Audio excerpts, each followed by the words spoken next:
Boa tarde para todos nós. Sejamos todos muito bem-vindos à nossa instituição. Indiscutivelmente, a questão da iluminação, da transformação moral, da busca e o alcance da felicidade é a maior das angústias que a criatura humana possui. Nós temos preocupação com esse tema desde o início da história da humanidade. Desde o princípio, o homem deseja saber a origem do sofrimento, a razão por que sofremos e o entendimento mais exato de como nós podemos fazer para nos libertarmos do sofrimento, ou seja, alcançar a iluminação interior. O alcance da iluminação é, na verdade, o foco maior das diversas religiões que atravessaram a história da humanidade. E nessa grande saga de descoberta de como nós podemos fazer para alcançarmos a nossa libertação do sofrimento, uma das maiores contribuições na história da humanidade que nós tivemos nesse aspecto está no pensamento de Siddhartha Gautama, o Buda, que viveu no Nepal 600 anos antes do nascimento de Jesus. A história registra que Siddhartha Gautama teria sido príncipe na região ali do Nepal, naquela faixa próximo da Índia.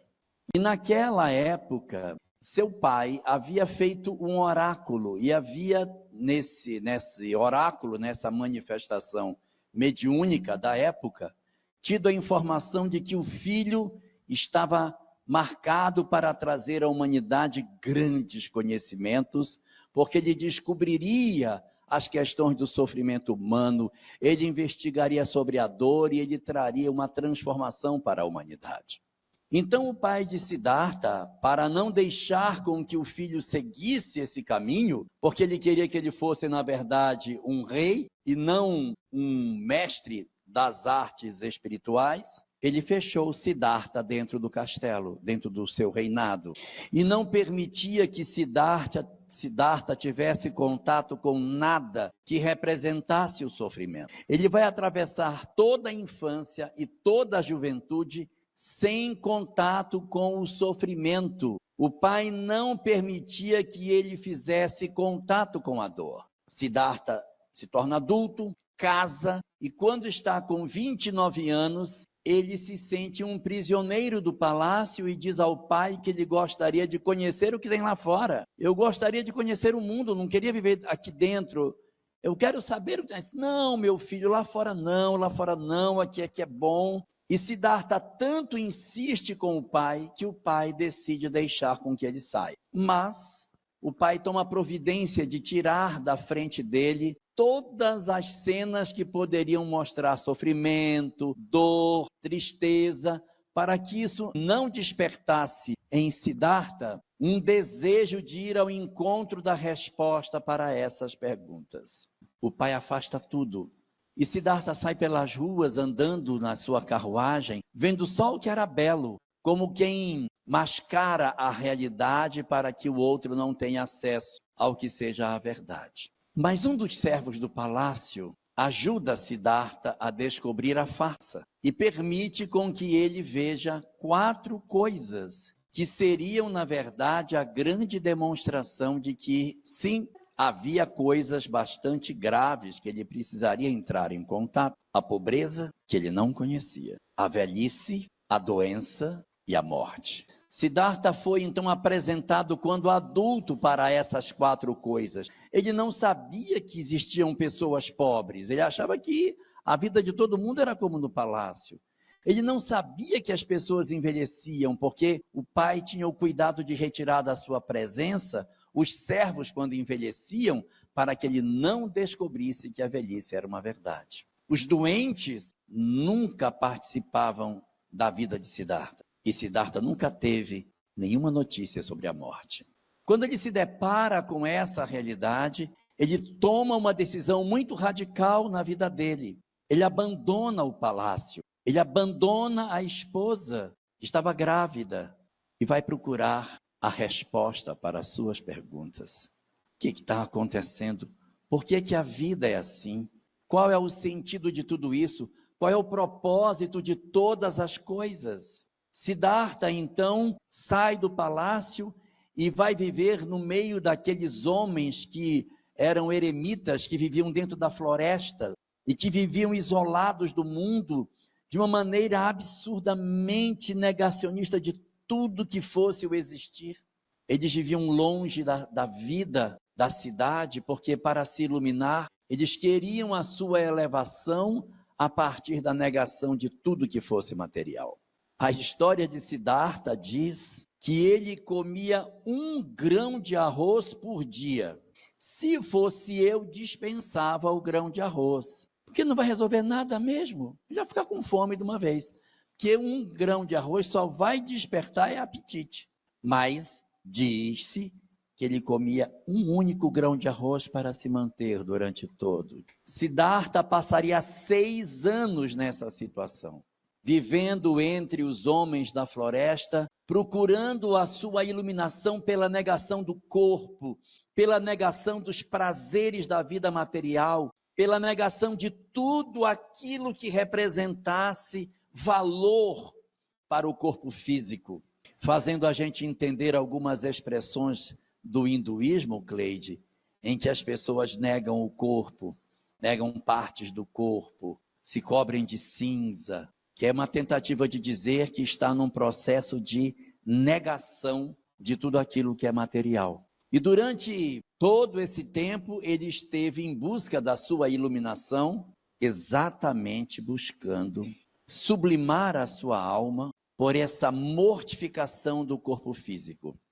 E a história de Siddhartha diz que quando ele, depois de todo esse tempo, ele estava debaixo de uma árvore meditando, ele então viu que passava nas águas do rio bem próximo uma embarcação, e o pai dentro da embarcação conversava com o filho: meu filho, para que você consiga tocar a cítara, você tem que afinar a corda da cítara, mas se você apertar demais, a corda quebra, e se você deixar a corda frouxa, a corda não toca. Para que a corda dê a nota certa, você tem que apertar, mas não muito. Tem que encontrar o ponto ideal para que ela gere o som. Ou seja, estava lançada aí a sabedoria búdica do encontro do caminho do meio. Ele iria descobrir ali que o caminho para a iluminação não era os extremos, que o caminho da iluminação era no meio, que a sabedoria estava na descoberta do ponto de equilíbrio que fica no meio e não nas extremidades, porque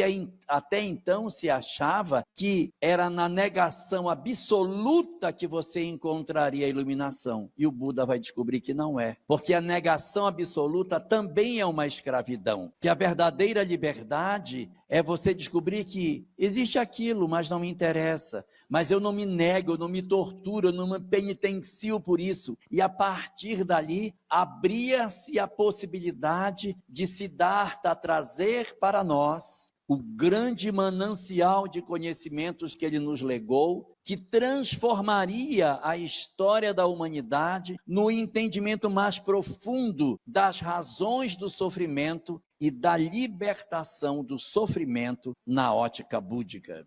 É importante observar nesse conceito que o Buda apresenta como sendo sofrimento, a doutrina espírita não chama de sofrimento, a doutrina espírita chama de infelicidade. Porque para a doutrina espírita, sofrimento é sofrimento, e infelicidade é infelicidade, não pode ser misturada uma coisa com a outra. Sofrimento são as dores do corpo, isso é sofrimento, dor do corpo. E infelicidade é dor da alma. Então, sofrimento é diferente de infelicidade. Para quem eu não consegui ser claro, eu traria a imagem de uma mulher dando à luz. A mulher que está em trabalho de parto, ela está em sofrimento, mas ela não está infeliz.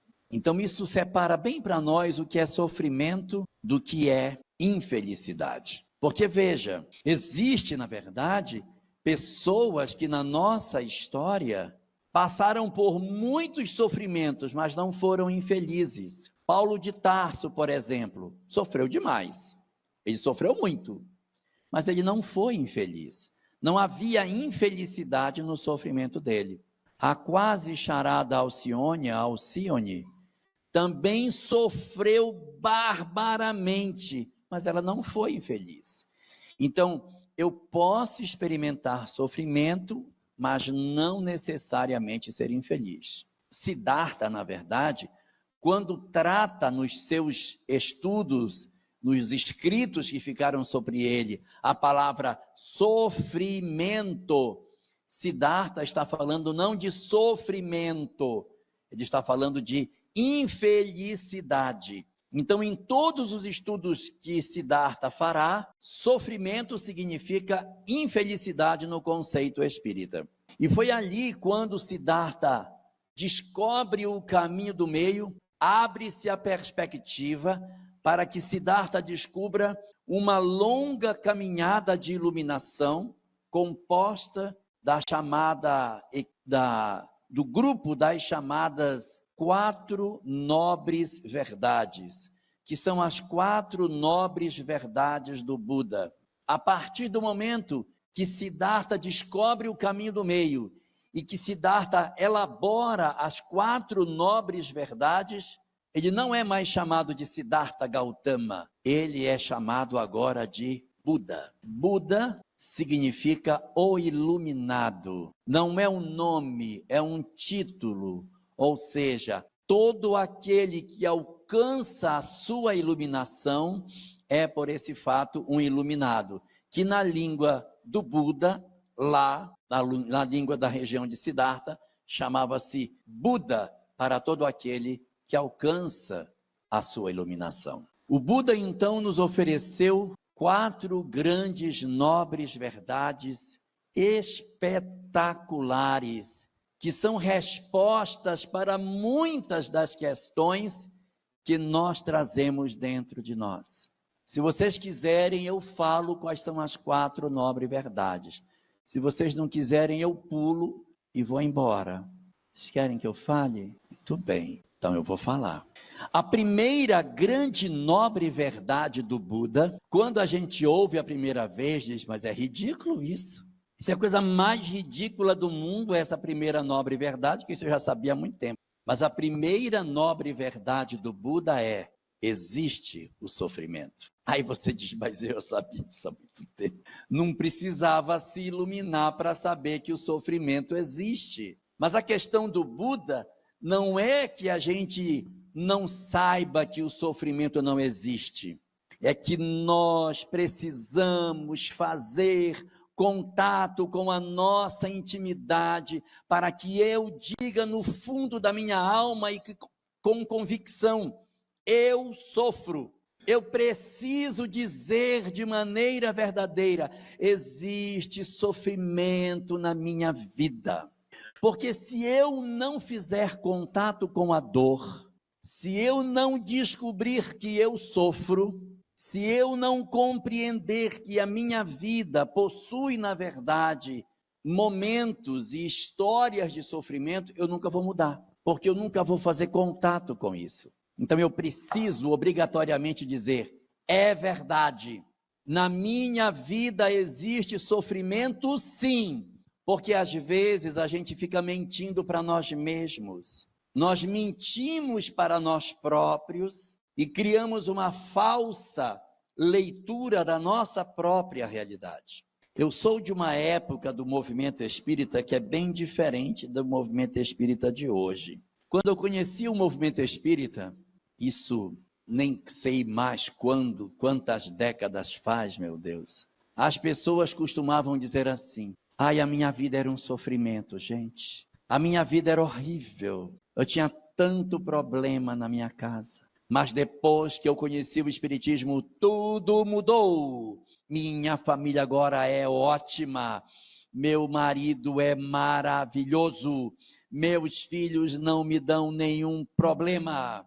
Até minha sogra é uma pessoa ótima. Então, nós criávamos uma ilusão sobre a vida de que eu não tinha mais problema, de que minha vida era perfeita, que os espíritos que eram perturbadores foram todos embora correndo de casa e que eu fiquei sozinho. Nem é verdade isso, nem é verdade, não é verdade. Nós temos sim sofrimento. O nosso problema é que nós escondemos e dizemos, não, está tudo bem, está ótimo. E como eu vou dizendo que está tudo ótimo, que está tudo bem, eu não reconheço que existe sofrimento. E por eu não reconhecer que existe sofrimento, Vivi, eu não tenho como mudar. Quem vai mudar aquilo que está certo? Quem vai transformar a sua vida se está tudo correto? Quem é que tem a coragem de dizer, eu preciso fazer alguma coisa pelo meu casamento? Isso aí está ótimo, ele está ótimo. Se ele está ótimo, por que eu vou mexer? Então, na verdade, nós criamos uma mentira, muitas vezes, uma ilusão sobre as coisas, pela nossa tentativa de não fazer contato com a dor. Então, a primeira grande nobre verdade que o Buda nos ofereceu foi, sim, existe o sofrimento em mim e existe sofrimento em você também. Só que cada um de nós precisa fazer o inventário das suas dores, identificar o que é que está fora de lugar, porque às vezes nós temos uma família toda disfuncional, o pai não fala com a mãe, que não fala com o filho, que tem ódio do irmão, e aí não, a gente vai levando, vai pisando em ovos, mas vai levando. Por que a gente não tenta resolver? Por que a gente não procura trabalhar as questões? Por que a gente deixa que as relações familiares permaneçam adoecidas, sabendo que isso não trata, não cura as pessoas e a nós também? Não estou dizendo com isso que nós devamos fazer um movimento para curar todo mundo dentro de casa, porque o papel de se curar é de cada um, né? Eu não tenho o poder de curar o outro, porque ninguém salva ninguém. É cada um de nós que salva a si mesmo. Somos nós, no nosso processo de busca interior, que nos libertamos a nós próprios. Não é ninguém que tem o poder de vir com uma varinha mágica e nos iluminar. O máximo que o outro pode fazer por nós é passar o fósforo, mas quem ilumina somos nós. É cada um de nós que fará esse trabalho. Então, mesmo que alguém conheça, saiba, tenha entendimento, se não fizer a mudança, não vai dar em nada.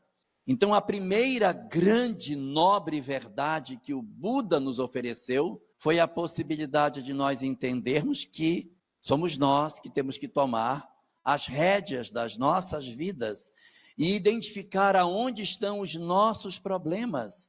E uma vez identificados os problemas, iniciarmos o processo de tentativa de solução. Isso não quer dizer que eu vou resolver o outro, mas eu vou resolver a mim. Eu posso não resolver o problema que está dentro do outro, mas eu resolvo o meu problema. E qual é o meu problema? O meu problema é o desamor, é a indiferença, é a mágoa, o ressentimento. Eu tenho que resolver isso. Se o outro não resolve do lado de lá, aí já é um problema dele. O meu papel é me resolver, é pedir perdão. Se o outro não concede, aí já é questão dele. Mas é nosso papel procurar, pedir desculpa, nos desculparmos, tentar organizar a nossa vida de maneira que a gente faça um movimento não só de descoberta do sofrimento, mas a busca da solução desses problemas, uma vez que eles são identificados. Então, dentro desse elenco das 4 nobres verdades do Buda, a primeira de todas elas, a que inicia toda a discussão do Buda é: existe o sofrimento. Você precisa descobrir que na sua vida tem coisas que estão fora do lugar, para que você, então, descobrindo que está errado, descobrindo que você tem falhas, iniciar o processo de mudança, para não cair naquela imagem de que eu faço tudo certo, a minha vida está ótima, eu faço tudo correto, eu não tenho que mudar nada, eu já sou até perfeito. Não sei nem o que eu vim fazer aqui. Se eu tenho essa leitura, eu estou equivocado. Se eu estou aqui, é porque eu tenho coisa para arrumar. eu não teria vindo para a encarnação se eu não tivesse verdadeiramente uma necessidade de mudança. Então é por isso que nas nossas vidas é uma questão fundamental que eu descubra que eu sou frágil, que eu perceba as minhas fragilidades, que eu descubra as minhas fraquezas, porque só quando eu descubro as minhas fraquezas é que eu, na verdade, estou apto para um processo de mudança interior. Essa é a primeira nobre verdade do Buda. Mas a primeira nobre verdade, ela está conectada com a mensagem de Jesus. Porque do mesmo jeito que ela é a primeira nobre verdade do Buda, ela é a primeira das bem-aventuranças, que é a primeira fala pública do Cristo. Porque ele disse: bem-aventurados os pobres de espírito, porque deles é o reino dos céus. É preciso saber que somos frágeis, pobres, errados, quebrados, incompletos, para que eu possa fazer a minha mudança e alcançar o reino dos céus. Porque se eu for completo, se eu tiver na minha leitura de mundo sobre mim mesmo a certeza absoluta das minhas virtudes, eu não vou mudar, gente. Quem vai mudar se é perfeito? Então eu preciso dizer que eu realmente tenho falhas. Então, felizes aqueles que já descobriram que têm falhas. Bem-aventurados os pobres de espírito, porque aqueles que são pobres de espírito estão capazes de empreender o grande processo de mudança interior. Sejam bem-vindos. Resultado: o Buda teria descoberto que realmente a criatura humana precisa descobrir o sofrimento, que o sofrimento existe. E aí ele fala de uma segunda grande nobre verdade. A primeira, existe o sofrimento. E a segunda? Vocês sabem qual é a segunda? A segunda, para mim, é a melhor de todas. Para mim, a segunda é a melhor de todas. A segunda nobre verdade do Buda é: existe uma causa para o sofrimento. Eu acho isso espetacular, porque ele não disse assim: tem 248.734 causas de sofrimento. Isso tem uma. Ele conseguiu enxergar o sofrimento humano e disse: o sofrimento humano, que a gente chama de infelicidade, tem uma causa. Eu acho isso absurdamente fantástico, porque ele enxergou tudo e disse: eu sei qual é a causa do sofrimento humano. Para mim, a maior de todas as contribuições do Buda é a segunda nobre verdade. Para mim. Vocês sabem qual é a causa do sofrimento humano? Isso era uma pergunta. A causa do sofrimento humano, quando a gente lê os textos do Buda, a gente fica perturbadinho. Porque você lê uns e ele diz: a causa do sofrimento humano é o apego. Aí, é o apego. Aí você vai lendo, aí diz: a causa do sofrimento humano é a ilusão. Aí você, é a ilusão ou é o apego? Aí você fica em dúvida, que tem horas que ele fala que é a ilusão, e tem horas que ele fala que é o apego. E para piorar, você continua lendo, ele vai dizer: a causa do sofrimento humano é o desconhecimento das leis espirituais. Aí você não sabe mais. Era uma causa só, mas ele dá três, pelo amor de Deus. Ou é uma, ou são três. É porque essas três são só uma. Por quê, Márcia? Porque é assim, nós somos espíritos encarnados na Terra, almas imortais a caminho da felicidade. Mas a gente não sabe disso. Eu tenho desconhecimento espiritual. Eu não sei da vida espiritual. Eu não sei que eu sou uma alma imortal. Eu não sei da lei de causa e efeito. Eu não sei de nada disso. Como eu não sei,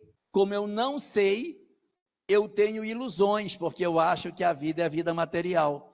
Como eu não sei que eu sou um espírito, eu jogo todas as minhas preocupações para mim. Fiquei com inveja dela. Então, o que acontece? Nas nossas vidas, processo de desenvolvimento das nossas almas, ele exige que a gente, exige que a gente compreenda que somos seres imortais.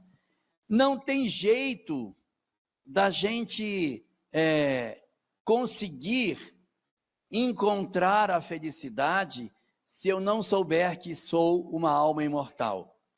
Como diz aquele filósofo cearense chamado Fagner, não dá para ser feliz, não dá para ser feliz, não dá para ser feliz. Não é possível ser feliz se você não souber que você é uma alma imortal. Você pode inventar o que você quiser, você pode ter até alegria. Se você não souber que é uma alma imortal, não dá para ser feliz, gente. Porque como nós não sabemos que somos almas imortais, nós trocamos as nossas prioridades e nós jogamos tudo para a vida material. Então é por isso que ele diz que a causa do sofrimento humano é o desconhecimento das leis universais. Em outro momento ele diz, a causa do sofrimento humano é a ilusão. Porque se eu não sei que eu sou um espírito, eu sou um iludido. Porque eu jogo tudo para a vida material, interpreto tudo de maneira completamente equivocada, e como resultado de tudo isso, eu me perco. Então, de onde vem o sofrimento humano? Do desconhecimento das coisas espirituais. Porque o desconhecimento faz com que eu pense que eu sou só o corpo, e se eu penso que eu sou só um corpo, eu tenho uma ilusão, porque eu olho no espelho e penso que eu sou o que o espelho me mostra. Eu não sou o que o espelho mostra. Eu sou um espírito, não sou o que o espelho mostra. Nenhum de nós é o que o espelho mostra. Nós somos seres imortais. Isso aqui é só um uniforme, mas isso não sou eu. Esse é um uniforme que eu visto, mas eu não sou isso aí. Eu sou outra coisa, certamente mais feio do que isso aqui. Mas nós nos iludimos e achamos que somos, e que as coisas que eu toco, que eu provo com meus 5 sentidos físicos, é tudo que existe, e não é verdade. Existem muito mais coisas que os 5 sentidos não tocam. Então, na verdade, isso faz com que o homem tenha uma ilusão muito grande sobre o certo e o errado, dando origem ao sofrimento. E como terceiro ponto, ele diz que é o apego. Por que o apego? Porque a ilusão gera apego. Eu acho que a vida é só material, então eu me agarro nas coisas materiais. Então eu sofro, eu choro, eu me desespero. As experiências que a vida me traz são muitas vezes experiências de chegada e de partida. E eu não consigo lidar com isso. Da história de alguém que chega e de alguém que vai, da saúde do corpo que vai, da velhice, da doença, da morte, da pobreza. Por que isso é sofrimento? Porque eu não entendo o que eu sou, eu acho que eu sou o corpo. Então a pobreza me desespera, então a velhice me desespera, a doença me desespera, e o luto me desespera, porque não sei o que sou. Então aonde está a causa do sofrimento humano? No desconhecimento das leis espirituais. É exatamente isso que faz com que a criatura humana sofra. Então o Buda, além de identificar que era necessário que a criatura humana identificasse que nós éramos realmente seres em sofrimento, para que a gente iniciasse um processo de mudança, ele também vai nos oferecer de maneira muito clara uma segunda nobre verdade, que é a compreensão de que o desconhecimento das leis espirituais é que promovem a dor da criatura humana. O desconhecimento que gera a ilusão, que gera o apego, é que faz, na verdade, o sofrimento de todos nós. Se eu fosse convicto de que eu sou um ser imortal, eu experimentaria o sofrimento, mas não a infelicidade. Eu não ia deixar de ter sofrimento físico, claro que não. Eu ia continuar tendo unha encravada, né? A gente ia continuar envelhecendo, a gente ia ficar velhinho, ia ficar doente, mas isso são coisas do corpo. Mas como eu sou um espírito imortal, isso não abateria o meu emocional, porque eu entenderia que eu sou um ser transcendente. Como eu não sei, eu me desespero. Então, onde estão as causas do sofrimento? No desconhecimento do homem das coisas espirituais. Isso é confuso? Tranquilo? Então, nós podemos ir para a terceira nobre verdade. A terceira nobre verdade, eu acho assim, A mais lógica de todas. Se eu fosse o Buda, eu só colocaria 3. Mas ele fez 4. A terceira nobre verdade é: existe uma forma de você cessar o sofrimento. Mas olha, parece-se uma coisa impactante. Meu Deus, eu quero isso, eu quero isso, eu quero isso. Só que a terceira nobre verdade, ela é muito lógica em relação à segunda. Porque a segunda diz o quê? Que o sofrimento vem do desconhecimento espiritual. Ele diz: eu sei como cessar o sofrimento. Qual é a lógica? Como cessa o sofrimento, então? Tendo acesso ao conhecimento espiritual. É muito lógico. Se é o desconhecimento espiritual que me leva ao sofrimento, para que eu me liberte do sofrimento, eu preciso do conhecimento espiritual. Porque o conhecimento espiritual é que permite que a criatura humana veja a vida de maneira diferente, que altere a visão da criatura sobre o que seja a vida. E o que é esse conhecimento espiritual? De que conhecimento espiritual o Buda está falando? Quais são as verdades espirituais fundamentais para que eu cesse o sofrimento na minha vida? Então existem várias doutrinas, não é uma só, mas existem várias doutrinas que ensinaram essas verdades espirituais. Como é o nome dela? Marlene. Marlene sabe muito bem. Marlene estuda o Mahabharata, estuda os Vedas, estuda a Cabala, estuda Hermes Trismegisto, estuda o Kybalion. Já estudou 4 vezes a Cabala. Deus conserve. Então, essas doutrinas antigas, elas todas têm princípios semelhantes, se não são idênticos, eles são muito semelhantes, e são 10 os princípios, são 10 os princípios que essas doutrinas possuem. Princípio número 1, a existência de Deus, porque a existência de Deus é fundamental para o entendimento da vida. Eu tenho que entender que existe um Criador, que existe uma causa para tudo, e as doutrinas antigas, no Mahabharata, nos Vedas, no Bhagavad Gita, nos corpos herméticos, nos cantos órficos, tudo dizia que existe um Deus único, mesmo dentro do Mahabharata, do Bhagavad Gita, que é politeísta, dizia, mas o Criador é um só. Existem vários deuses, mas o Criador é um só. Então a ideia de um Criador é fundamental. Se eu não tenho Deus, fica muito difícil entender minha vida. Esse é o primeiro ponto. Ponto número 2. No homem existe uma parte espiritual nele, que nós não somos só corpo. Existe uma coisa em mim que é imaterial, que sai do corpo. À noite, quando eu durmo, esse negócio sai, e eu vejo o meu corpo dormindo, eu viajo e volto para o corpo, eu tenho experiências fora do corpo. Então, tem um negócio em mim que sai do corpo e que tem consciência. Esta é a segunda grande informação de todas essas doutrinas, a existência da alma.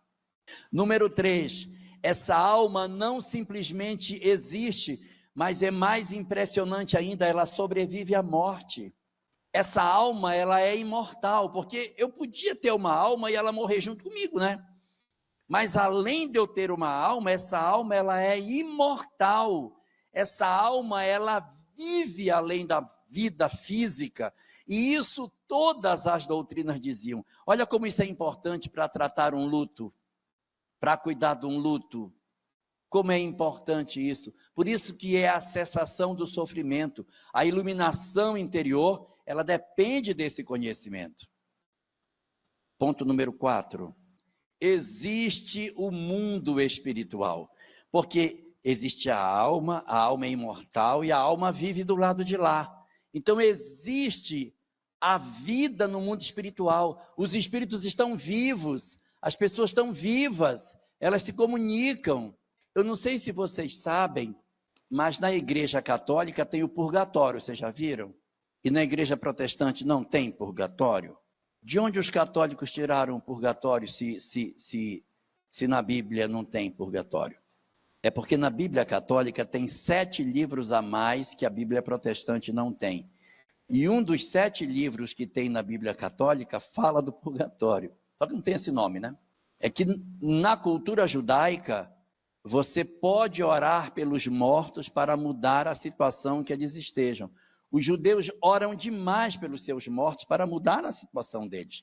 Isso é uma prática comum entre os judeus, orar pelos seus mortos. Se eu posso orar pelos meus mortos, é porque a situação deles não está definida. E eles estão em condição de receber, pela minha oração, uma melhoria do seu estado.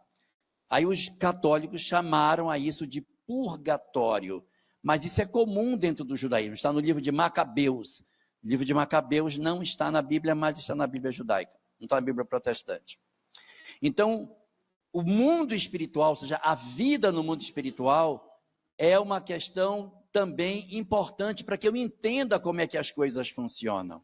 E existe um 5º princípio. Não só a alma é imortal e vive no mundo espiritual, como ela se comunica com os homens. Mediunidade. Gente, se eu não souber que tem mediunidade, eu não consigo entender quase nada do que acontece na vida. Eu preciso entender isso. Olha, antigamente, nos templos de Apolo, no templo de Éfeso, que você ia nas pitonisas para pedir os seus oráculos e os espíritos se manifestavam, dando comunicação. Isso tudo é mediunidade. Eu preciso entender que isso é real, que os espíritos se comunicam, não só se comunicam, como influenciam as pessoas, para você entender um marido perturbado, um filho perturbado, não é? Mulher perturbada não, porque não tem. Mas, então você tem. Por que a minha família tem essa perturbação toda? Espíritos podem estar promovendo um processo de perturbação na família. Se eu não entender que existe mediunidade, eu dificilmente vou poder compreender a vida. Eu preciso disso para que eu aprenda a orar, para que eu aprenda a proteger minha casa, para que eu consiga ter um evangelho no lar, para que eu consiga fazer uma asepsia da minha família, para que eu não fique levando doidice para dentro de casa. A pessoa chega em casa, joga a bolsa no sofá e diz, está sabendo do cara que degolou a mulher dele? Degolou a mulher e bebeu o sangue e tal. Foi mesmo? Foi. Aí a pessoa fica contando aquela história de casa. Aí chega o filho, está sabendo, meu filho? Então, a gente vai trazendo essa maluquice do mundo para dentro de casa. Aí, não satisfeito, à tarde ainda liga a televisão para assistir aquele helicóptero que fica sobrevoando, procurando o corpo da mulher sem cabeça, sabe? E aí, depois não quer estar perturbado. Depois não quer estar perturbado. Então, entender de mediunidade é fundamental para que a gente consiga fazer o entendimento das verdades espirituais. Número 6. Tudo bem que eu tenho a alma que é imortal, que está no mundo espiritual, que se comunica com os homens, mas tem uma coisa que é fundamental, que ajuda a entender minha vida, minha família, meu corpo, minha história de vida, que é a lei de causa e efeito, gente. Ai de nós sem lei de causa e efeito. Como é que eu vou entender a vida? Isso é um absurdo. Olha o cara ali, é saudável, esse outro é doente. Olha o outro que tem uma família assim, e esse coitadinho. Então você vai tendo toda uma mudança na vida a partir do quê? Da compreensão de que sim, existem mecanismos na vida, essa alma que está no mundo espiritual, ela vai ter sofrimentos ou felicidade de acordo com a quantidade de amor que ela tem. Quanto mais amor a criatura vive, mais felicidade ela possui. Se ao contrário, esta criatura tem uma vida amarga, odienta, raivosa, ela tem uma tendência de ser uma alma infeliz, de ter sofrimento na vida dela. Número 7. Qual é o 7? Muito bem, Cidinha, parabéns.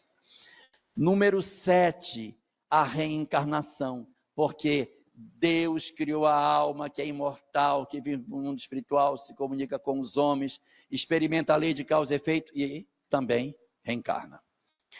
Gente, eu vou falar para vocês, todos, mas todos, sem exceção, todos os estudos que existem de autoconhecimento, todas as doutrinas que convocam o homem à libertação do sofrimento, todas, sem exceção, têm reencarnação. Todas. Porque não existe condição de você entender em profundidade o sentido da vida se você não souber da reencarnação. E o que é mais curioso é que essas doutrinas não se conheciam. Essas doutrinas eram de lugares diferentes da Terra e tinham as mesmas ideias. Por que elas tinham as mesmas ideias? Porque eles desencarnavam de um canto e reencarnavam no outro. O cara encarnava na Índia, absorvia os conhecimentos da Índia e encarnava no Egito. E ali no Egito deu continuidade sem que o pessoal tivesse ido na Índia para buscar.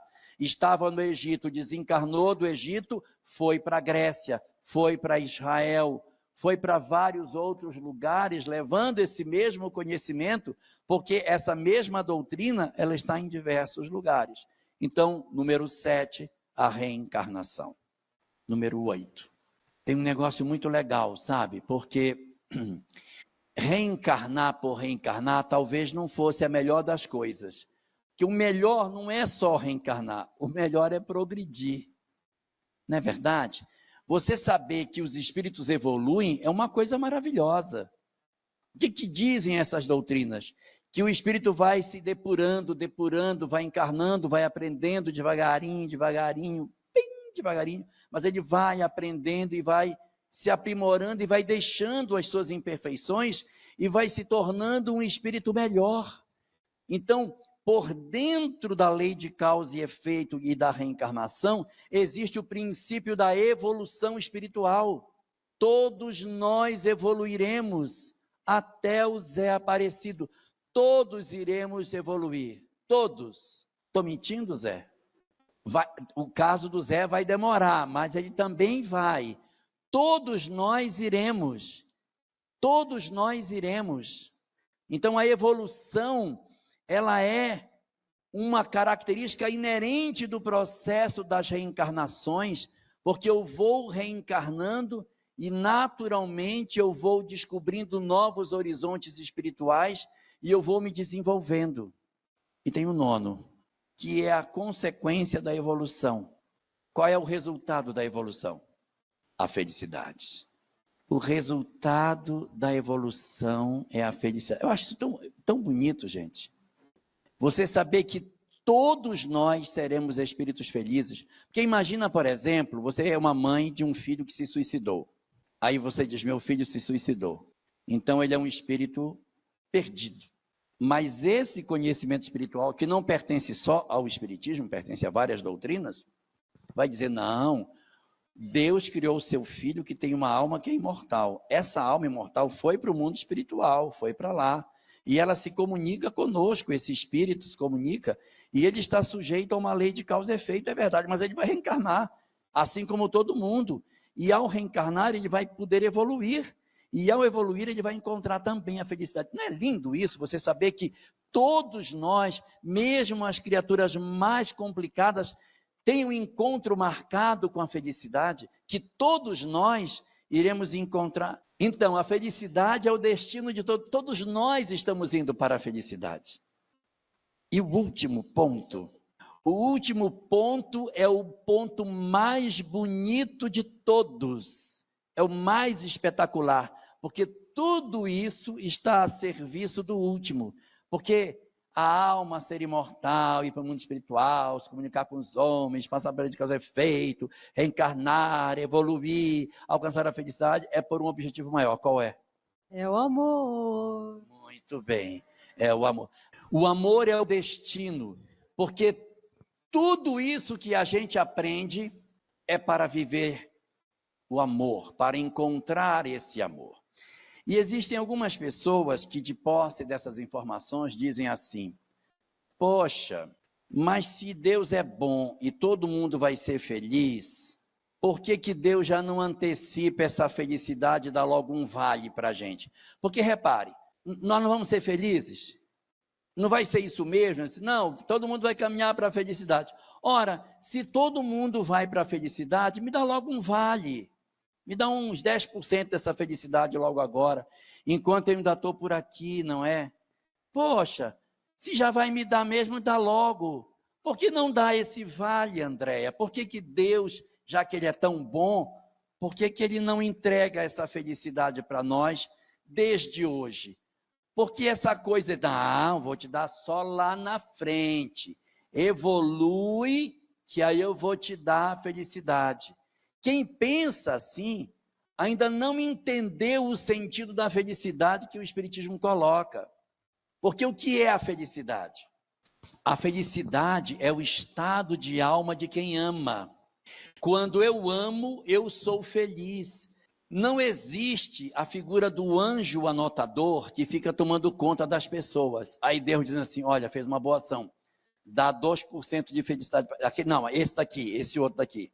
É esse aí, dá 2% para ele. Olha, esse outro aqui ajudou a mãe, 3% para ele lá.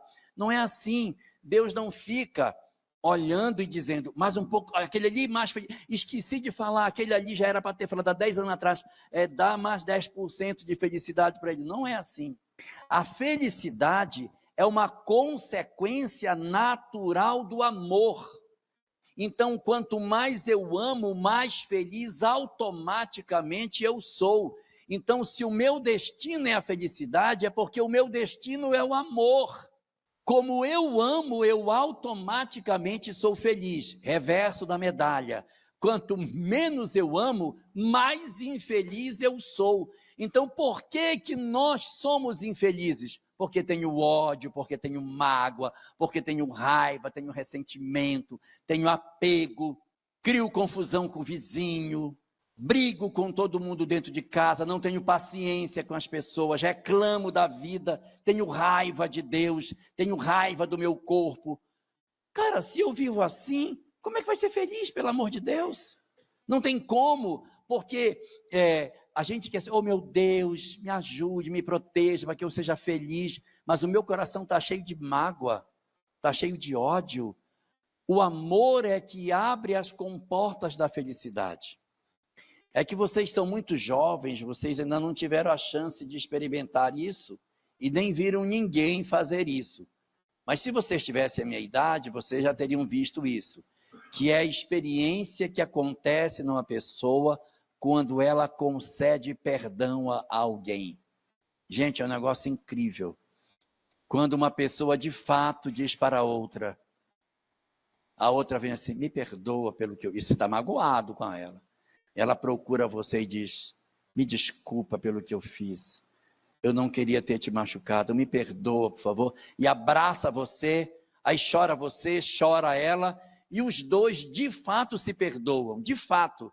Não é o de boca, tá bom, tu tá perdoado, pode ir embora. Não é esse. É quando você se emociona e concede perdão à pessoa. Quando você faz isso, você sente um alívio na sua alma, você tira um peso das suas costas que você não faz ideia. Então é isso que é a felicidade, é essa leveza que nos acompanha quando a gente decide viver as propostas do amor. Isso é confuso o que eu estou dizendo? Esse é o caminho para que a gente consiga se libertar do sofrimento. O que a gente encontra na mensagem do Buda é que a primeira nobre verdade é que existe o sofrimento. A segunda nobre verdade é que tem uma causa para o sofrimento, o desconhecimento espiritual. A terceira nobre verdade está na cara. Se a terceira nobre verdade existe uma forma de cessar o sofrimento, então é porque só pode ser o conhecimento espiritual, é isso aí. Então nós temos que nos apropriar disso, mas não é só se apropriar sabendo.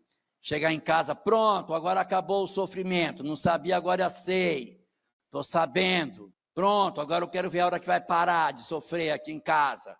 Reencarnação já sei de lei de causa, pronto, e agora? Tá. Não é saber, é ler a vida com os olhos espirituais, é ler com os olhos espirituais. Se nós conseguimos ler as coisas com os olhos espirituais, nós nos transformamos.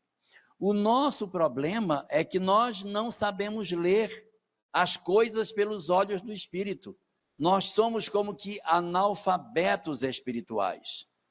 Vocês querem que eu prove que nós somos analfabetos espirituais? Eu vou provar. Olhem para essa tela e não leiam. É só para olhar e não ler. Vai lá, olha e não lê. Não é, vocês estão lendo, é para olhar e não ler. Vocês conseguiram não ler? Não. Sabe por quê? Porque são alfabetizados. Quando a gente é alfabetizado, a gente bate o olho e automaticamente faz a leitura. Então eu já me alfabetizei.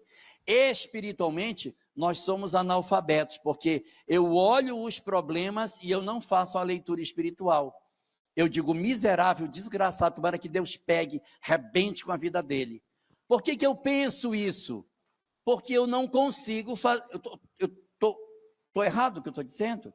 Eu não consigo fazer leitura espiritual. Assim, eu tenho em casa um filho que faz uma coisa que não é a mais recomendável e eu não consigo ler, a fazer a leitura espiritual que eu tenho que fazer.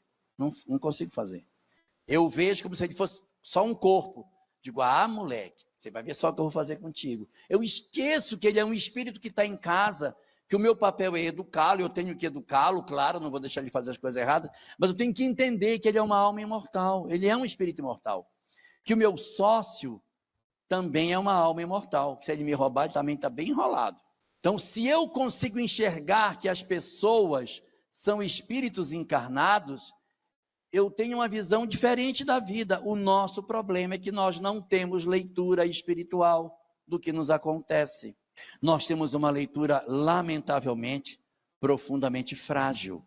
Então a gente acaba não interpretando a vida pelos olhos do Espírito. E por isso, o sofrimento nos alcança.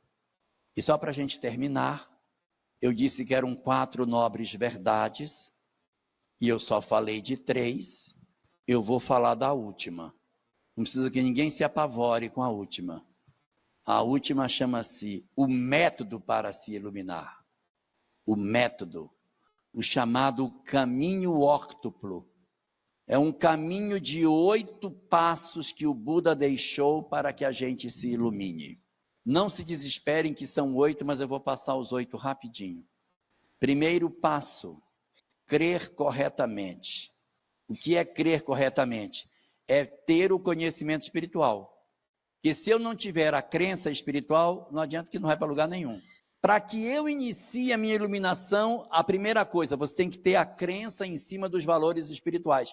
E eu não estou falando que é só o espiritismo que tem, mas a doutrina que tem Deus, imortalidade, mundo espiritual, mediunidade, lei de causa e efeito, reencarnação, que tem esses mesmos princípios, vai nos conduzir a resultados assemelhados. Pode não ser exatamente as mesmas leituras que o espiritismo tem, mas essas verdades são balizas fundamentais para a libertação do sofrimento da criatura humana. O espiritismo tem vantagens, porque ele é muito rico, muito detalhado, bastante minucioso em cada um desses pontos, e às vezes as demais doutrinas trazem apenas a informação que isso existe, mas não mergulha dando explicações mais aprofundadas sobre esses 10 pontos. Então, a primeira das etapas do chamado caminho óctuplo de Buda é, primeiro, crer corretamente, ou seja, ter um conjunto de crenças que me faça entender que sou um ser imortal a caminho da felicidade, através das experiências em busca do amor, para que a lei de causa e efeito faça sentido na minha vida. Número 2, pensar corretamente. O que é pensar corretamente? É dado que eu sei, dado que eu creio, o meu pensamento ele é coerente com o que eu creio. Porque às vezes eu até acredito, mas eu penso de maneira diferente do que eu acredito. Estou confundindo? A pessoa diz assim, não, eu sei que eu sou um espírito imortal, sei que tem lei de causa e efeito, sei que a gente tem que fazer o bem, eu sei que se eu odiar, essa pessoa pode nascer na minha família numa próxima existência, sei que eu preciso de ter o amor para ser feliz, eu sei de tudo isso, mas que eu vou me vingar, eu vou, entendeu? Então isso Isso é não pensar corretamente, que quem pensa corretamente, pensa de acordo com aquilo que crê. O pensamento, as ideias correspondem àquilo que eu acredito. Então é como se crer corretamente fosse o primeiro passo, e aí você vai, se eu creio, eu penso corretamente. Terceiro passo do caminho óctuplo. Quem crê corretamente, pensa corretamente e fala corretamente. O que é falar corretamente? O Buda sugere que as nossas palavras sejam sempre palavras construtivas, que sejam palavras positivas, que a gente não use palavras depreciativas. Há muito tempo atrás, eu estava uma vez na Federação Espírita, lá de Rondônia, embalando o livro para uma feira do livro. E a moça que trabalhava lá na secretaria estava conversando comigo, falando do casamento dela, da família. E era me dizendo, porque sabe como é que é, né? Família nem sempre é fácil. O meu marido, por exemplo, ele é uma bênção. Aí eu disse, poxa, mas que bom que ele é uma bênção, né? Que ajuda vocês. Não. Eu estou dizendo que meu marido é uma bênção. Digo, então, se ele é uma bênção, é muito bom, porque ajuda você com seus meninos. Não. Eu estou dizendo que ele é uma bênção, ele é uma bênção. Aí eu, entendi. A gente usa a bênção para não dizer uma outra coisa. Não adianta nada, gente. Porque eu troquei a palavra, mas a vibração é a mesma. O problema não é a palavra, porque Deus não fala português. É a vibração que essa palavra tem, é isso que importa. Então eu digo que ele é uma bênção, e eu penso noutra coisa, é a mesma coisa. Então falar corretamente é você ter uma fala que é coerente com aquilo que eu acredito. Então, quem acredita corretamente, pensa corretamente e fala corretamente. Passo número 4, eu penso corretamente, eu falo corretamente e eu ajo corretamente. O que é agir corretamente? Agir corretamente é agir corretamente. É agir, eu não sei como é que diz, é agir. Porque não é só eu falar e não é só eu pensar. A minha maneira de agir também tem que ser de acordo com o que eu acredito. Então, quem crê corretamente, pensa, fala e age. Senão, não entendeu corretamente. Creu incorretamente, porque ele creu e ao mesmo tempo faz de maneira errada. Então tem alguma coisa esquisita nessa história. Número 5, não basta agir corretamente. É preciso, além de agir corretamente, viver. Porque agir é um momentinho besta. Olha, quando foi na hora que a mãe dele falou isso, naquele momento assim ele poderia, mas aí ele pensou e disse, não mamãe, tudo bem, eu não vou lhe mandar para um asilo, eu vou então lhe mandar para uma casa de repouso. Então o que ele fez? Na hora, ele tomou uma atitude. Foi tão lindo. Mas é um momento. E no fim, Deus foi na mesma, que ele só fez enganar a pobrezinha, dizendo que ela não ia para o asilo, foi para uma casa de longa permanência. Residência de longa permanência, que chama hoje. Instituição de longa permanência. Se alguém quiser colocar qualquer um de nós, é um asilo, tá? Para a gente saber. Não basta apenas eu agir corretamente, eu preciso viver corretamente, que é mais do que um agir, é um agir continuado dentro dessa situação. E o 5º passo diz o seguinte, não é só você viver corretamente, é você ter um modo de vida correto. O modo pelo qual você vive também tem que ser correto. O modo que eu uso para viver, de que eu vivo? Como é que eu vivo? Como é a minha relação com a sociedade? Então é eu rever a maneira como eu lido com a minha forma de ter ganho. Isso também faz parte do caminho da iluminação. Passo número 7, esforço correto. É a gente nunca se acomodar no patamar que a gente está e estar sempre procurando melhoria contínua para que a gente seja cada dia melhor. Como diz Kardec, trazendo a cada dia algo de melhor que não tinha na véspera. Esse 7º passo é a tal famosa transformação moral.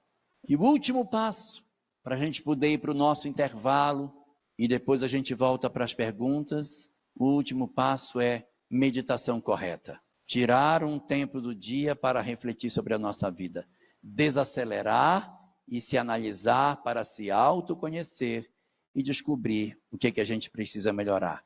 Para nós que somos ocidentais e que não temos tempo para parar, façamos como o Santo Agostinho, faz antes de dormir, porque aí não tem jeito. Quando você deitar para dormir, repassa o dia, repensa o que fez e vê o que você pode mudar.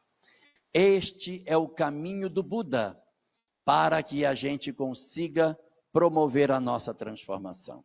E Jesus resumiu tudo isso numa única palavra, uma única frase: conhecereis a verdade e a verdade vos libertará. Conhecereis a verdade espiritual, aqueles 10 pontos, e a verdade espiritual te libertará do sofrimento. Os espíritos evoluídos têm um excelente poder de síntese. Boa tarde para todos nós.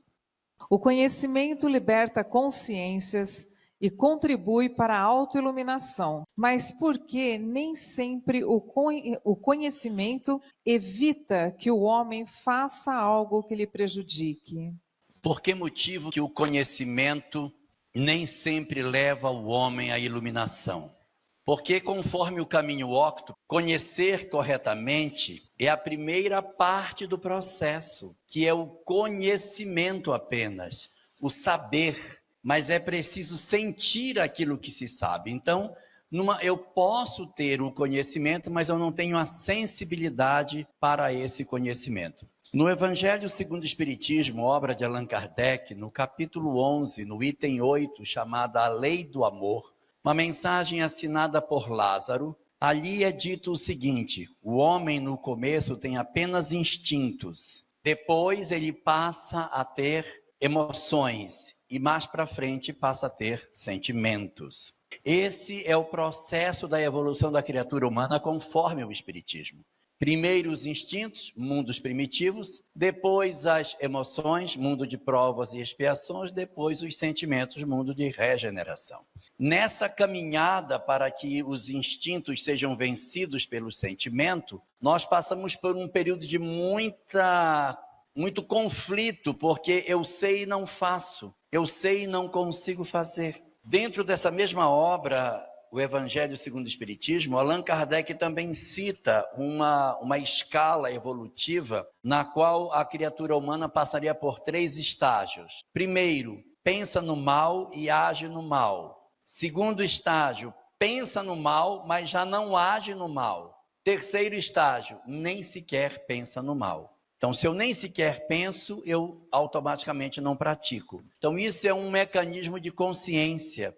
Às vezes nós sabemos intelectualmente, mas o nosso coração ainda não está convencido do que se sabe. A grande luta da doutrina espírita é se descolar de ser uma filosofia para ser verdadeiramente um propósito de vida, que convoque a criatura para uma transformação moral. Não é objetivo do Espiritismo revelar as leis espirituais, nos fazer conhecer as leis. Isso não é suficiente para a felicidade humana.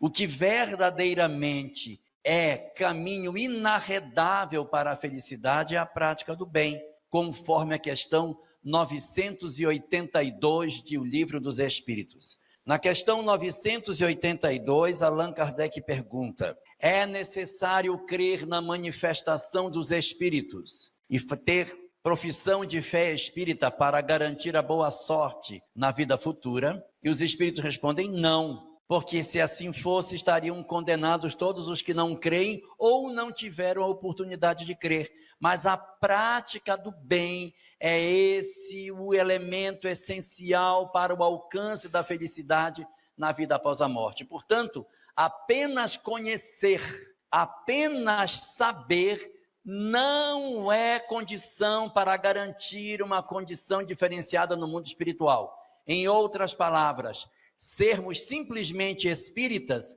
não nos dará uma condição de singularidade no mundo espiritual. Nós só seremos diferenciados se nós soubermos aproveitar o que sabemos na nossa prática efetiva na sociedade.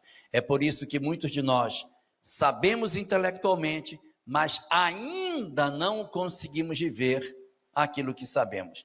É parte do processo evolutivo da criatura e haverá um momento em que, depois de tantas repetições, quantas se fizerem necessárias até o aprendizado, o espírito, por fim, descobrirá que, além de saber, precisa viver o que sabe, e aí começará a alcançar a felicidade.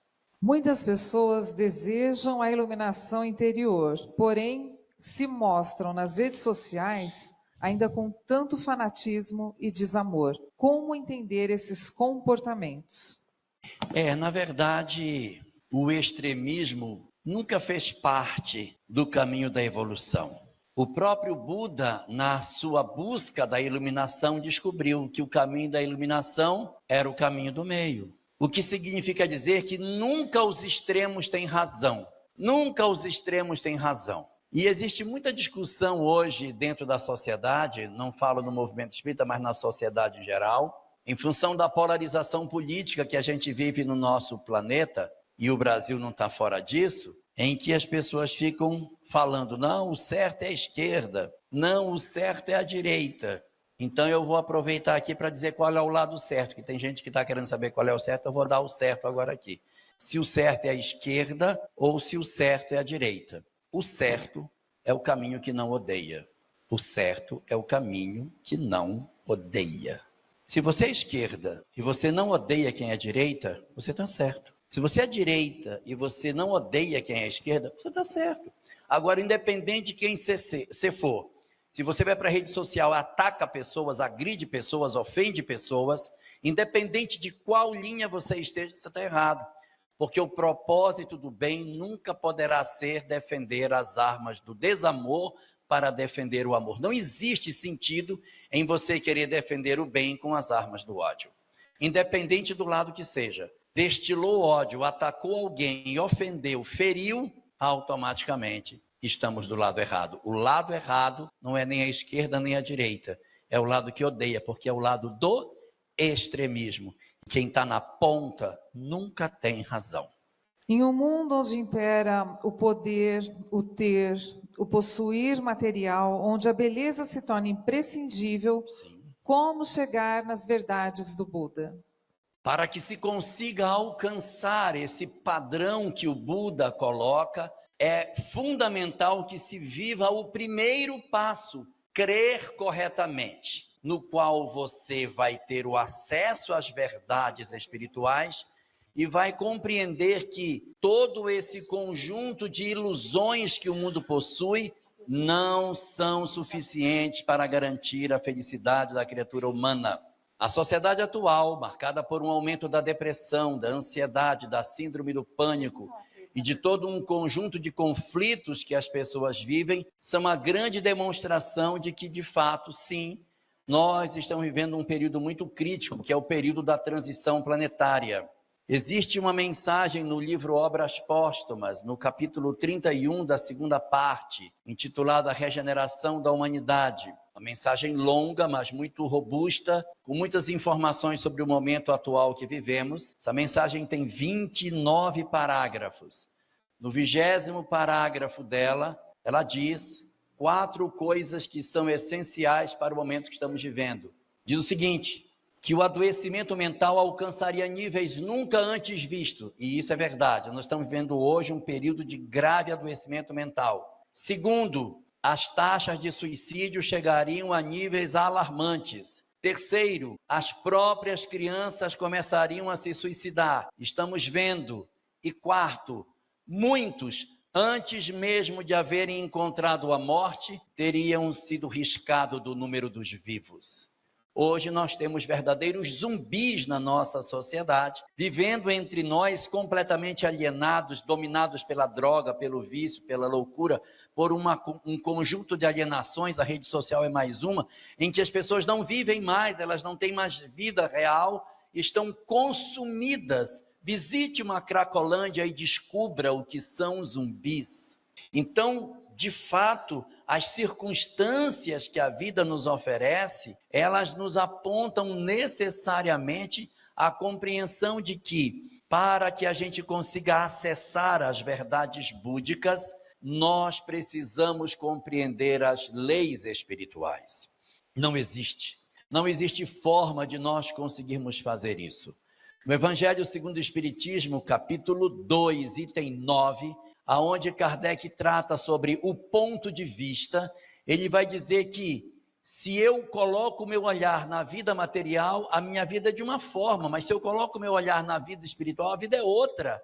Então, a partir do momento em que eu coloco o meu olhar na vida material, eu sou como um pobre que, tendo perdido meus haveres, me desespero porque perdi tudo. E quando eu tenho meu olhar na vida espiritual, eu sou como um rico que, tendo perdido uma soma, lamenta, mas não se desespera porque entende que isso não é tudo na vida. Então, o conhecimento espiritual é um tesouro que a gente tem, porque nós não nos desesperamos mais com as perdas materiais. Esse talvez seja o roteiro mais adequado para que a gente consiga viver de maneira mais efetiva as verdades do Buda. Qual é a relação entre autoiluminação e felicidade? O objetivo da autoiluminação é entregar ao homem a felicidade, que o Buda chamava de nirvana. O que é o nirvana? É o momento no qual eu consegui vencer os apelos da vida material e alcancei o êxtase. Nirvana, que os hindus chamam de samadhi, que os cristãos chamam de salvação, que os chineses chamavam de Shangri-La, que os judeus da Cabala chamavam de Olam Rabá. Então, Olam Rabá, Shangri-La, Samadhi, Nirvana, salvação, iluminação, é o estado da alma em plenitude. Aquilo que a doutrina espírita, nas suas questões 100 a 113 de O Livro dos Espíritos, quando trata da escala dos espíritos, vai nos oferecer os espíritos da segunda e da primeira ordem como sendo os espíritos em condição de felicidade. Os espíritos que fazem o bem, que praticam o bem, são naturalmente felizes, porque a felicidade é uma condição inerente dos bons espíritos. Por quê? Porque fazem o bem. Ao fazer o bem, a criatura se sente profundamente identificada com a lei de Deus e automaticamente ela experimenta a felicidade. Realizar o processo de autoiluminação, a busca do desprendimento dos bens terrenos, da retirada da mágoa, do ódio, do ressentimento, do apego às coisas materiais, vai naturalmente desatrelando a criatura dos seus processos de sofrimento, de apego, de ilusão, de falta de entendimento da vida, e de maneira quase que imperceptível, ela vai se tornando cada vez melhor, porque de maneira imperceptível, a evolução vai se processando silenciosamente dentro dela, e quando ela se dá conta, ela alcançou a plenitude da vida. Pessoal, em vista do... Você disse que devemos nos resolver e não resolver o outro. Quando uma pessoa convive com alguém que possui um transtorno de personalidade narcisista, então precisa amá-lo e perdoá-lo? Depende de quem é esta pessoa. Existem 5 tipos de laços de relacionamento. E a depender de em qual categoria essa criatura se encontra, a nossa ação tem que ser diferente. Caso número 1, eu tenho um amigo narcisista. Então, vá com Deus, meu amigo. Porque ele não é meu parente. Eu não sou obrigado a conviver com um colega de trabalho que é narcisista. A gente não trata mal, não briga, mas a gente se recolhe. Eu não preciso ter uma pessoa que quer mandar na minha vida, que quer determinar se eu posso ou não posso sair com os outros, porque eu sou amigo dele. Porque o narcisista só aceita que você seja amigo dele, não pode ser amigo do outro. Tem que ser só amigo meu. Impede que a pessoa tenha outros amigos. Então, não serve. Então, se é um narcisista que não é parente, a gente não trata mal, mas diz para ele, vai com Deus. Caso número 2, eu tenho laços consanguíneos que são narcisistas, irmãos, filhos que são narcisistas. Quando eu tenho filhos, irmãos narcisistas, a gente precisa entender que O nosso objetivo não é conviver com essas pessoas obrigatoriamente. Então a gente desenvolve aquilo que a gente chama de distância amorosa. Laços consanguíneos não são extinguíveis pela existência. Não existe ex-irmão e não existe ex-irmão, ex-filho. Ah, esse aqui é meu ex-filho. Não tem ex-filho. Ah, meu ex-irmão. Não tem. Então, laço consanguíneo não se extingue. Se eu tenho um irmão que é narcisista, se eu tenho um filho que é narcisista, a gente desenvolve a chamada distância amorosa. A gente não corta o laço, a gente vive próximo e tenta, tanto quanto possível, viver no limite do conforto. Conviveu no final de semana, estressou, vou embora. Já estou indo, tchau. Semana que vem a gente volta, um abraço. Foi muito bom o final de semana, adorei a macarronada, tchau, vai embora. Quando você tem laços consanguíneos desse tipo, você precisa cuidar dessa forma. Marido narcisista, esposa narcisista. Esposa e marido não são laços consanguíneos. Portanto, existe ex-marido e existe ex-esposa. Se você tiver uma convivência com figuras cônjuges que são narcisistas, você tem todo o direito de realizar o seu processo de reflexão se a relação deve continuar ou não. No livro Na Era do Espírito, assinado por Emmanuel e Herculano Pires, no capítulo 11, terceira parte do capítulo 11, está dito: ninguém pode aceitar a criminalidade em nome do amor. Se você vive uma relação violenta, agressiva, sufocante, e eu recomendo a leitura do capítulo 6 do livro Caminha que a Vida Te Encontra, de Ana Teresa Camasmi, aonde ela oferece as 10 dores silenciosas de um relacionamento conjugal, que são várias formas diferenciadas que os relacionamentos conjugais possuem para promover o processo de sofrimento dentro das relações. A gente avalia se vale a pena ou não continuar. No livro da Esperança, capítulo 76, Uniões de Prova, o último parágrafo diz o seguinte: só separe se você tiver certeza que já fez tudo o que poderia fazer para salvar a relação, para não separar e depois ter complexo de culpa. Se tiver que sair, saia somente depois de ter esgotado todas as opções, para que a gente não saia depois: eu devia ter feito isso, eu não fiz, eu me precipitei. Não se precipite. Se tiver que sair, faça tudo que puder para que a consciência não lhe cobre amanhã. E a gente, evidentemente, deve entender, conforme fala Emmanuel no livro Encontro Marcado, que os relacionamentos conjugais podem terminar em divórcio, que são decisões lamentáveis, sempre lamentáveis, mas justas muitas vezes, porque realmente o modelo com que a relação está funcionando está muito sufocante, e para não acontecer o mal maior, que aconteça o mal menor. A gente deve tentar tanto quanto puder. Não deu, então não deu, cada um segue sua vida. Diferente dos laços consanguíneos, que a gente mantém a distância amorosa, aí a gente pega aquela música da Roberta Miranda, né? E aí recomenda para a pessoa: vá com Deus, vá com Deus, vá com Deus, né? Quarto tipo de laço, para quem se perdeu. Falei dos amigos, dos parentes, que são consanguíneos. Falei de marido. Quarto tipo, pai e mãe, que eu separo pai e mãe nessa hora. Pai e mãe narcisista. É horrível uma mãe narcisista que diz: você é ridícula, você é horrorosa, ninguém vai casar com você porque você é uma mulher horrorosa, não sabe cozinhar, até o arroz que faz fica grudado, você é péssima, não sabe fazer nada certo. Sempre humilhando, sempre diminuindo, sempre desfazendo, sempre criticando, sempre pondo defeito, nunca elogia, nunca abraça, nunca cuida, sempre explora, tira tudo que pode, suga a pessoa. Mãe narcisista.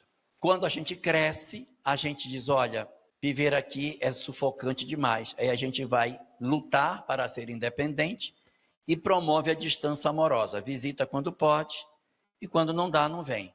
Distância amorosa é a melhor solução nesses casos. E último, a mãe é narcisista, mas a mãe está com 90 anos, está toda sequelada. Ela tem erisipela, ela tem incontinência urinária, está com diabetes, ela está com problema de refluxo, ela tem espinhela caída, tem um AVC, tem Alzheimer, está com demência, ela é cadeirante, você vai cuidar. Mas ela é narcisista, mas ela é doente. Você agora, se ela tem 90, você deve ter uns 60. Então você tem que ter a capacidade de dizer: tá bom, mamãe, tá certo, já reclamou muito, agora faça um elogio. Você não pode entrar na vibe da mãe, senão você vai endoidar junto.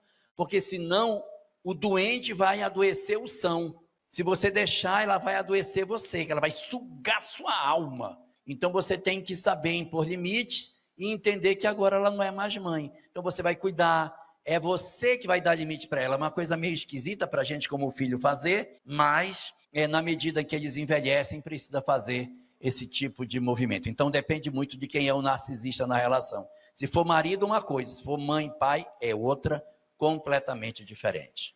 Mesmo sendo sabedor dos princípios espirituais e convivendo no meio espírita, é difícil entender e se transformar moral e espiritualmente? Depende muito do esforço que a gente faz.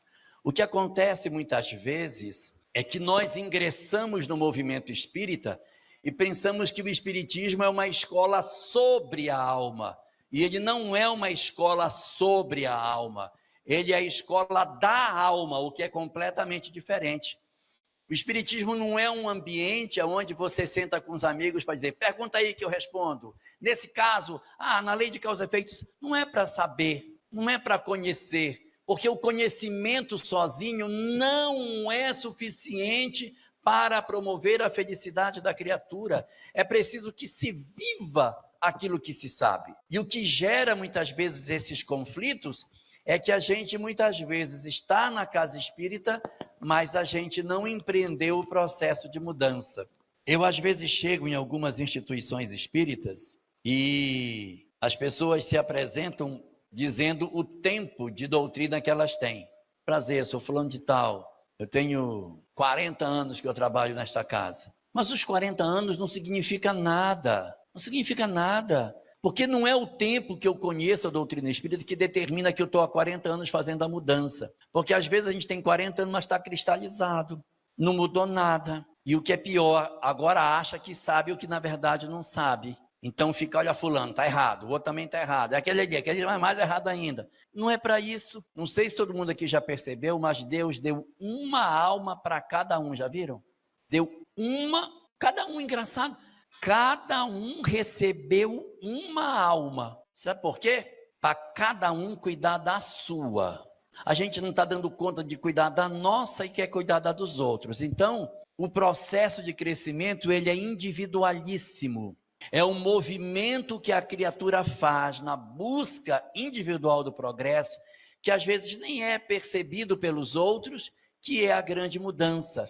Às vezes a gente acha que a pessoa que tem uma ficha de trabalho magnífica na casa espírita é a que fez o maior progresso. E às vezes quem fez o maior progresso foi aquele que lá em casa conseguiu perdoar um pai, perdoar uma mãe, resgatar um casamento que estava à beira do colapso, que conseguiu puxar de volta um filho que estava nas drogas, que conseguiu pedir e conceder perdão, e a casa espírita nem está sabendo, mas ele está fazendo uma existência extremamente exitosa, porque ele está conseguindo fazer de verdade o processo de aproveitamento do conhecimento que tem.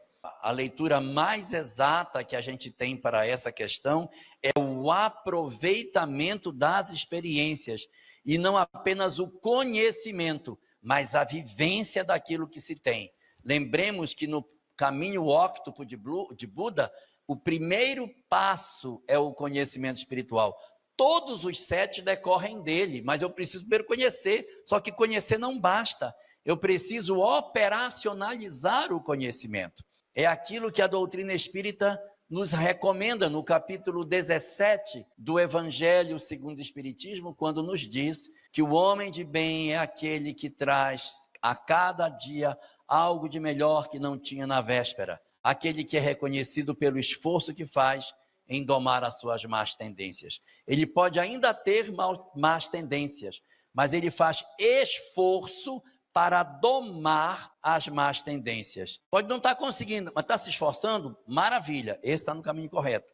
E muitos de nós estamos muito acomodados e dizemos assim: eu já não bebo mais, eu já não fumo e não me drogo, então está muito bom, o próximo eu faço na próxima existência. Nem sabe se vai ser muçulmano na próxima e está querendo dizer que vai na próxima. Quem garante que você vai ter acesso ao conhecimento espiritual na próxima? Vai nascer lá na Europa ateu, vai fazer o quê? Vai fazer o quê? Então tem que aproveitar agora, enquanto pode, para fazer toda a mudança que seja possível realizar.